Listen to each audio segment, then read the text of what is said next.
Сайн байцгаана уу хүүхдүүд ээ. Өнөөдрийн монгол хэлний хичээл эхлэхэд бэлэн боллоо. Хичээл дараах зүйлсийг бэлдээрэй. Монгол хэлний сургачиг, математикийн сургачиг, хүн орчны сургачиг, мөн монгол хэлний дэвтэр үзгээ бэлдээрэй. Дараах зургийг анхааралтай сайн ажиглаарай.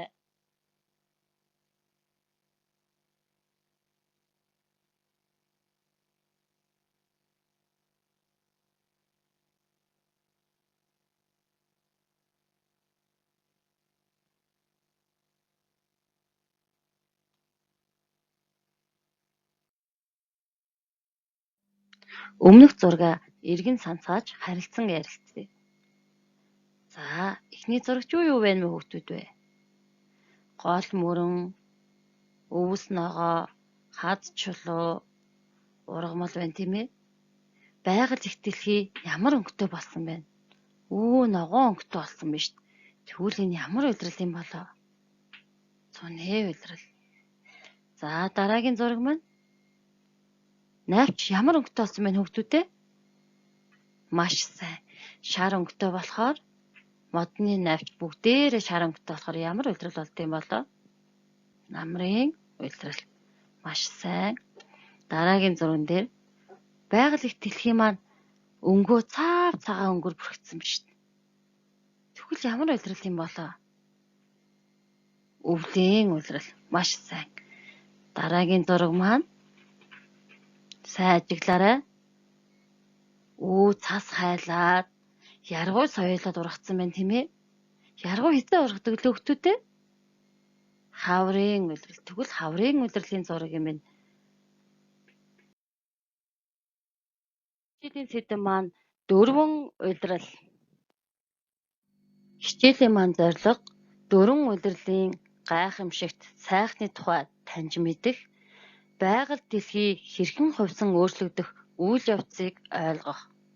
Зорилт нь шүлгийг уран тод унших, үгийн утгыг мэдэж үеэр таслан бичих, цаг хугацааг тооцоолох, байгаль хэрхэн өөрчлөгдөж байгааг ярилцах. Тогтвортой хөгжлийн 4-р зорилтыг хангах. Ямар улирал байдаг вэ хүүхдүүдээ? Хамтдаа бүгдээрээ нэрлэе. Намар, өвөл, хавар, 100 гэсэн 4 улирлыг хүүхдүүд та нар маш сайн мэддэг учраас одоо бүгдээрээ 4 улирал шүлгээ сонсоцгоё. Дөрвөн улирал. Хүүхэд бидний баяр балдаг хөгжөөнд цөний улирал сайхан. Амтд жимсээр бэлэг барьдаг алтан намар айдаг гойхон. Сүлд модны наадам болдог сүртэй өвөл бас гайхам. 100 намар өвлийн 100-аатай бүхнийг дуурайсан содон жимэн хавар маань сайхан гойхон гайхам. Дөрвөн улирал. Хүүхэд бидний баяр болдог хөгжөөнд цөний улирал сайхан. Амтд жимсээр бэлэг барьдаг алтан намар айдай гойхон. Сүлд модны наадам болдог сүртэй өвөл бас гайхам. 100 намар өвлийн 100-аатай бүгдийг дуурайсан содон чимэн хавар минь сайхан гойхон гайхам. За, 4 улирал шүлгээ ярилцъя. Хүүхэд бидний баяр болдог хөгжөөнд цөний улирал сайхан. 100 ямар баяр болдог лээ? Бидний дуртай 6 сарын 1 их хүрсийн баярыг болдог тийм ээ. За, сайн байна. Амтд жимсээр бэлэг барьдаг алтан намар айдай гойхон. Намар ямар баяр болдог лээ хүүхдүүдээ? Хүүхдүүд цэцэрлэгт сургуультай явцгаадаг тийм ээ. Ёстой мундаг. За, сүлд модны наадам болдог сүртэй өвөл бас гайхам. Өвлийн улиралд ямар баяр болдог лээ? Ёстой мундаг. Шинэ жил болдог тийм ээ. За, 100 намар өвлийн 100-аатай бүгдийг дуурайсан содон чимэн хавар минь сайхан гойхон гайхам. Энэ өгүүлбэрт бидний мэдгүй ямар үг байх шиг байна. Сайн ажиглаарай. Содон чимэн гэсэн хоёр үгийн утгыг тайлбарлая.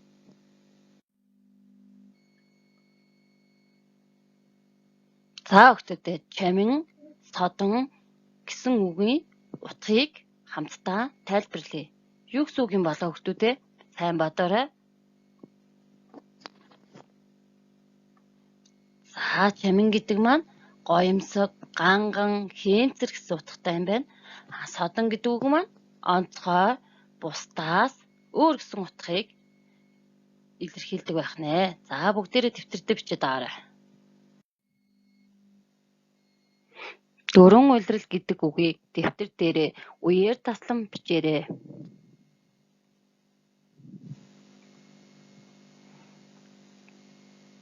За бүгдээрээ хамтдаа шалгая. Та нарыхтаа таарч байна уу? Дөрвөн улирал.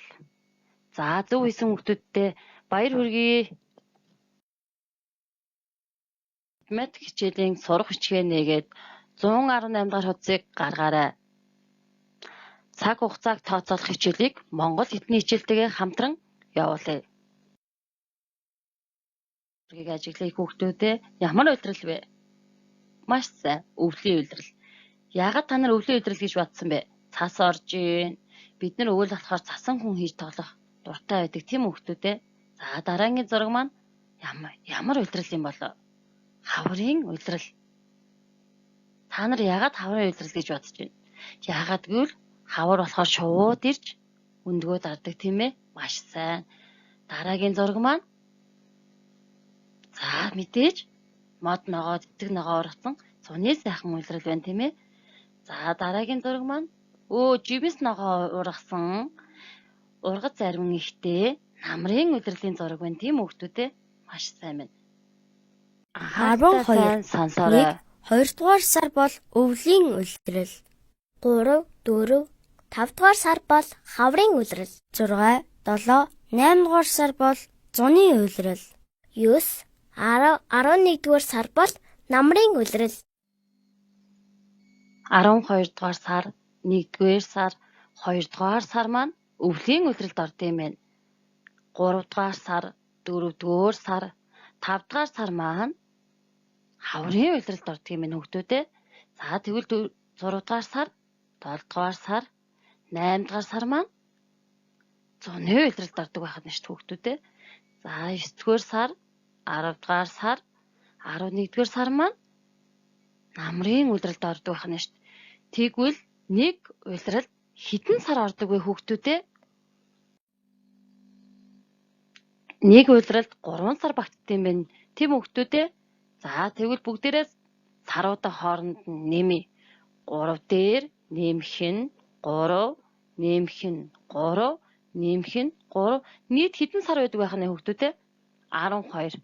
Маш сайн. 12 сар маань нэг жилдээ тэнцдэг байх нэ. Хүн орчин хичээлийн сурах бичгээ нээгээд 59-р хуудсыг гаргаарай. Монгол хэлний хичээлээ хүн орчны хичээлдээ цааш хамтран явуулъя.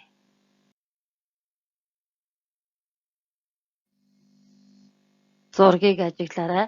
Байгальд ямар өөрчлөлт гарч байгааг ярилцъя. 1-р зураг бол байгальд урин дулаан цаг ирж байгааг харуулсан байна. 2-р зураг зуны дэлгэр сайхныг харуулсан байна. Зуны дэлгэр сайхан улиралд цэцэг ногоо жимс ургацсан байхад бүгдээрээ модоо хуглах хүүхдүүдээ хугалахгүй тийм ээ? За маш сайн. Гол усаа бохирдуулах илүү? Бохирдуулахгүй тийм ээ? Маш сайн. Тогтвортой хөгжлийн боловсролын 13 дугаар зорилтыг бид нар хангаж маш сайн ажиллах ёстой тийм ээ хүүхдүүдээ? За дараагийн зураг маань намрын улирыг харуулсан байна тийм ээ? За дараагийн зураг маань өвлийн улирлыг харуулсан байгаль ихтлэхий цагаан өнгөтэй болсон байна. Хаврын дараа ямар улирал болох вэ хүүхдүүдээ? Зурагт улирлын дарааллыг сумаар холбоё. Өвлийн дараа хавар, хаврын дараа зун, зуны дараа намрын улирал болдго юм байна хүүхдүүдээ.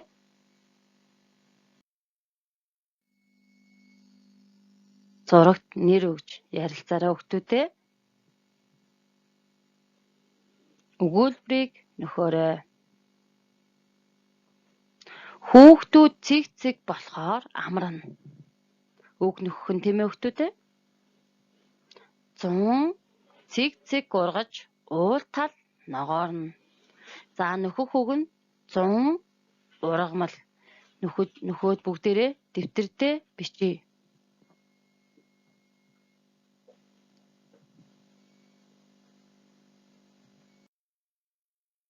Бичсэн үгээ хамтдаа шалгая. Хүүхдүүд 100 болохоор амарна. Эхний өгүүлбэрт 100 гэдэг үгийг нөхсөн байна. Дараагийн өгүүлбэр нь 100 ургамал ургаж уул тал ногоорно. Хоёрдугаар өгүүлбэрт ургамал гэдэг үгийг нөхсөн байна. Багшийнхтай та нарыг таарч байвал маш сайн. Багш нь доор бичмээр бичиж харуулсан байгаа. Багш шигээ цэвэр нэмба бичсэн гэдэгт итгэлтэй байна. Өнөөдрийн орсон монгол хэл, математик, хүн орчны хичээлээр та нар юу мэдэж авсан бэ хүүхдүүдээ? Өнөөдрийн орсон хичээлээр бид дөрвөн удирлын гайхамшигт сайхны тухай мөн байгаль хэрхэн хувьсан өөрчлөгддөг үйл явцыг мэдэж авлаа. Доктортой хөгжлийн 4.13 дугаар зорилтыг хангаж ажиллаа. Гэрийн даалгавар 4 удирал шүлгээ цээжлээд өөр таалагдсан нэг удирлын хэсгийг дэвтэр дээрээ бичээрэй. Хичээлд идэвхтэй оролцсон хүүхдүүдтэй баярлалаа.